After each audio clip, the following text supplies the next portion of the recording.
Iran जंग ने बहुत से भ्रम तोड़ दिए, जैसे कि अमेरिका का यह भ्रम कि वो दुनिया का बॉस है, वो ईरान ने तोड़ कर रख दिया। मुनीर का इस्लामिक नेटो वाला पैंतरा और खुद को इस्लामिक देशों का लीडर मानने वाला भ्रम भी टूट गया। ईरान अपने पड़ोसी इस्लामिक देशों को भी तबाह कर रहा है। पाकिस्तान में मुनीर शहबाज इंतजार कर रहे हैं कि जंग थोड़ी रुके या थमे तो कटोरा लेकर खानदानी काम पर निकलें, क्योंकि ईरान युद्ध ने पाकिस्तान में महंगाई बेतहाशा बढ़ा दी है। पाकिस्तान को तेल की कमी की वजह से अपनी रिपब्लिक डे परेड तक कैंसिल करनी पड़ी भाई। लेकिन एक और बड़ी टेंशन है जो मुनीर को बता रही है कि भाई अब अगला नंबर पाकिस्तान का आने वाला है, और वो है अमेरिका के लिए खतरा माने जाने वाले देशों की लिस्ट में पाकिस्तान का नाम आना।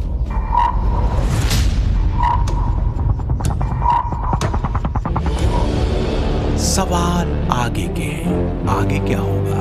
ईरान को लेकर ट्रंप का 2 सेकंड वाली तबाही का प्लान क्या है?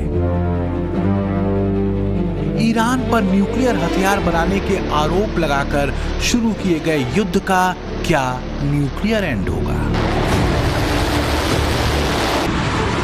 इस बीच ईरान के तस्नीम न्यूज एजेंसी के मुताबिक शनिवार की सुबह अमेरिका और इजराइल ने ईरान के नतांज न्यूक्लियर सेंटर पर फिर से हवाई हमला किया है।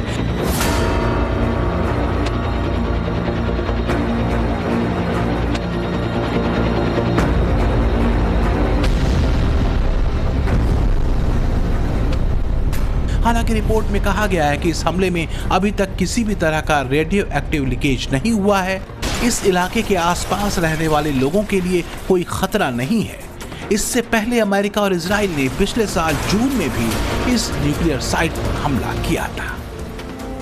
इतिहास का एक सच ये भी है कि आज जो अमेरिका ईरान के न्यूक्लियर प्रोग्राम और साइट्स को तबाह करने निकला है, उसी अमेरिका ने 1950-60 के दशक में ईरान को न्यूक्लियर प्रोग्राम में मदद की थी। ईरान के परमाणु ऊर्जा प्रोग्राम के सूत्रधार थे तत्कालीन अमेरिकी राष्ट्रपति ड्वाइट डी आइजनहावर। तब ईरान के शासक थे मोहम्मद रजा पहलवी।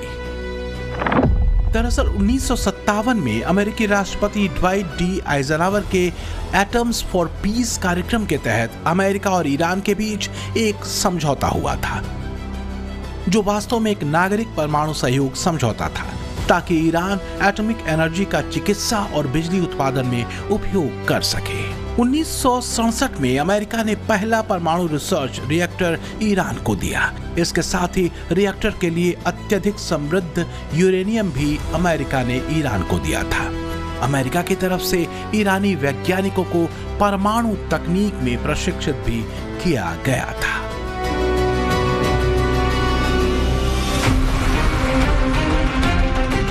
अब सवाल ये उठता है कि ऐसा करने के पीछे अमेरिका का लक्ष्य क्या था?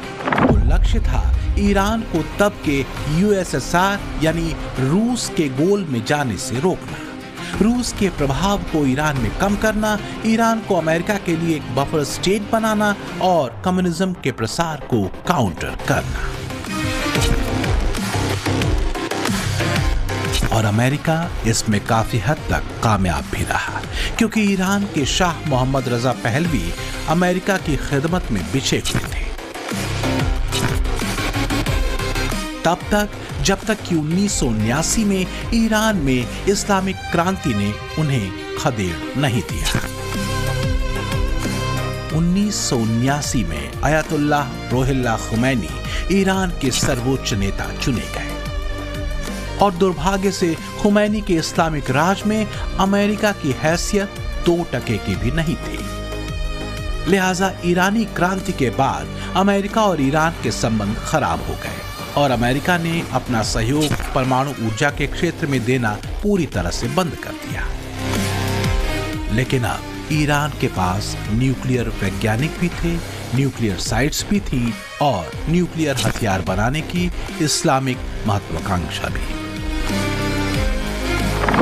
आज के दौर में ईरान के पास 400 किलोग्राम से ज्यादा 60% संशोधित यूरेनियम है।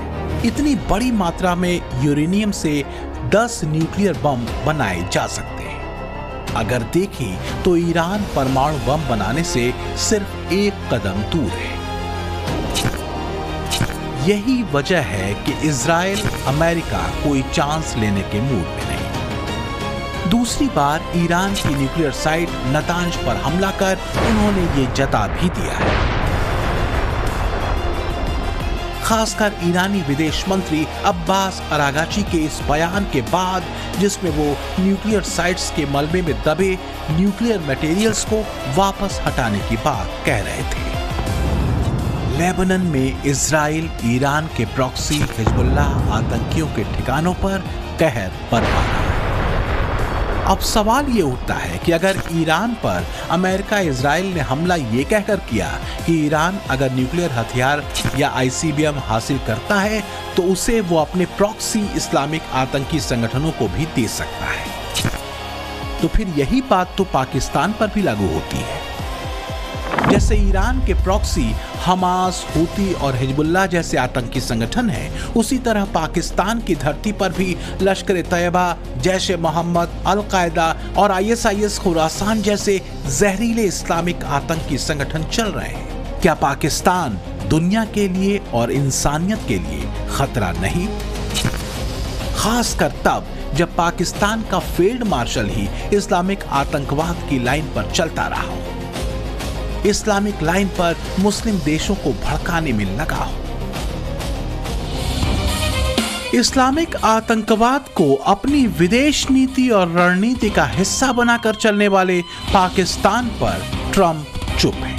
पाकिस्तान में चल रहे आतंकी ठिकानों को लेकर ट्रंप यू टर्न मार चुके हैं, लेकिन अमेरिकी खुफिया विभाग के चीफ तुलसी गबार्ड के पास बताने के लिए बहुत कुछ है, या कहें अमेरिका को सावधान करने के लिए। ये उन देशों की लिस्ट है जिनसे अमेरिका को खतरा होने का दावा वो कर रही है।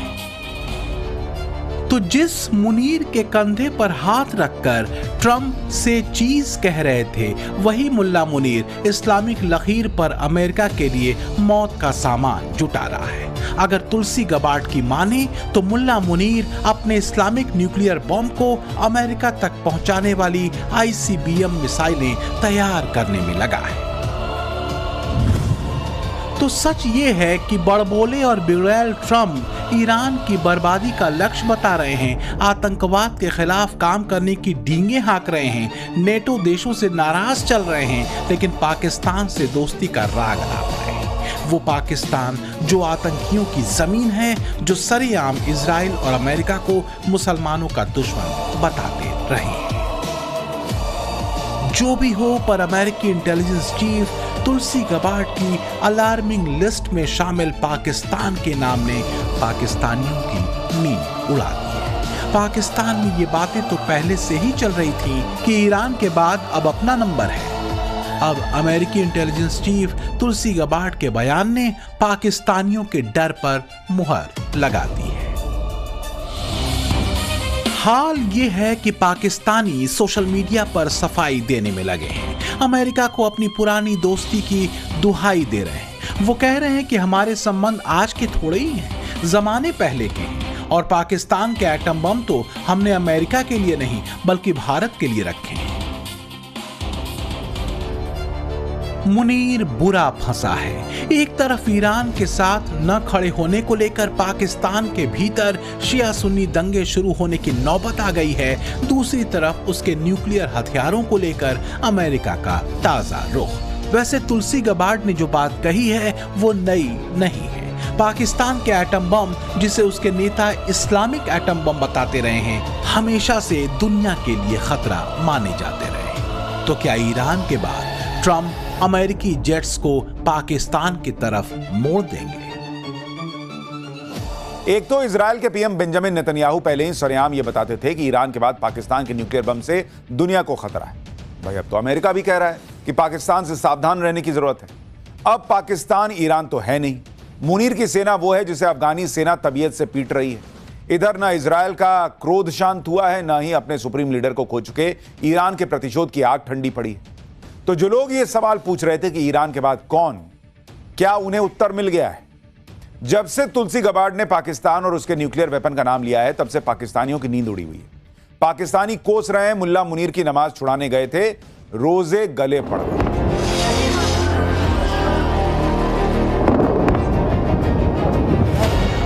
ईरान की जंग फैल रही है।